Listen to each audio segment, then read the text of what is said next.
Hi everyone, we're just going to get straight into the video. So this is the unsolved murder of James Mulqueen. James Mulqueen was born on August 1917 and grew up in Kilcoman in County Limerick.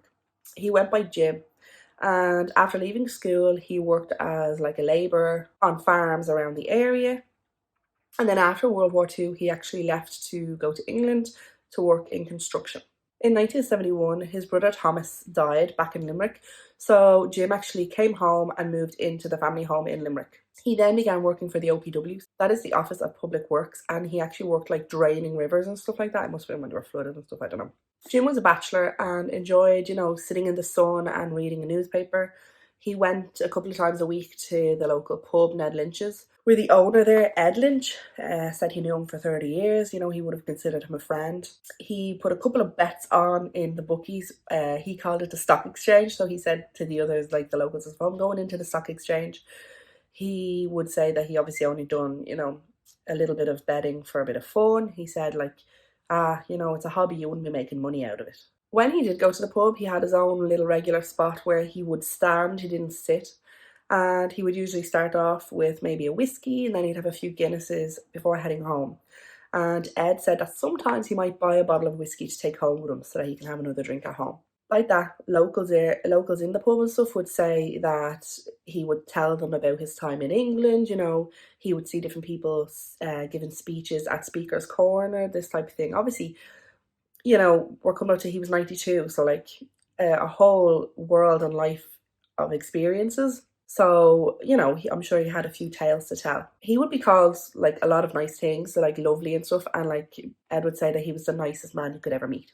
The local cab driver would say that he would bring Jim to and from Lynch's pub regularly. Someone else would say that, everyone knew him. He always wore this long coat and always walked with his hands behind his back. Jim Mulqueen was last seen outside his house on Thursday, the 22nd of October 2009, around 3 p.m. He will be found the following morning inside on the 23rd at around 10 a.m. I read that the alarm was raised because he hadn't collected his pension.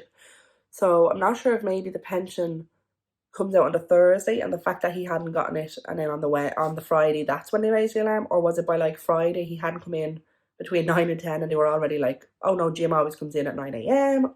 I don't know, because I think that's actually very quick to raise the alarm. And I guess maybe in the smaller post offices where they would know they would know the people who are coming in to get their pension, and especially if they do have a routine, maybe it would be a bit odd. And the area and the community could be tight knit, so they would know like, oh, someone should go check on him, which is a nice thing to do, I think. At first the Gardaí believed that Jim had died from natural causes, but a post-mortem would reveal that he had several broken bones.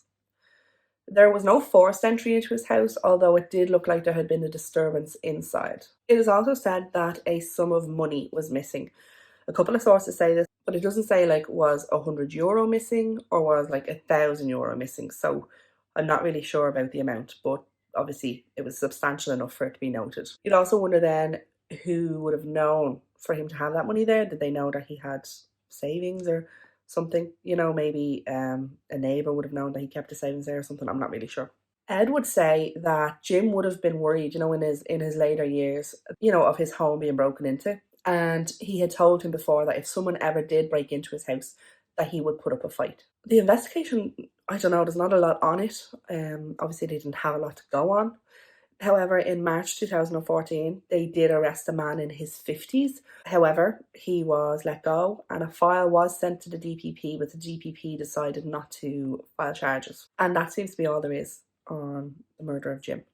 I don't know. And we have a few of these, like kind of older people who obviously were robbed. I mean, I think the main motive would have been the money, kind of that would have been the go-to motive anyway. We have a few of these that are unsolved, and there just doesn't seem to be a lot out there on them. Especially, I think, because of their ages. It's not even like they have a lot of... Obviously, they might have people around them, but a lot of the time they won't have other kind of like siblings still around or alive and stuff like that. But if by any chance, because I was trying to see if there was any kind of theories or whispers or anything about it, and there doesn't seem to be online anyway. So if you happen to be from the area and you know anything, please let us know. Obviously, I'm not saying to be like, yeah, they said Bob done it. But I mean, like, even if you just knew Jim and you have a story to tell, you could write it in the comments. Obviously then if anybody does have any actual information, or you know, even if it's small and you think it's not really anything, you could call the Gardaí or the confidential line, I'll put it down, and you could let them know. So yeah, this is really short. I'm looking at the time and it's so short. Yeah, hopefully maybe with DNA kind of advances, maybe even then there's not really even much talk about DNA, but hopefully. So I'm sorry this is a short one, and I'm sorry that we don't know who is responsible, obviously. Thank you for watching, and we will see you in the next video. Thanks. Bye.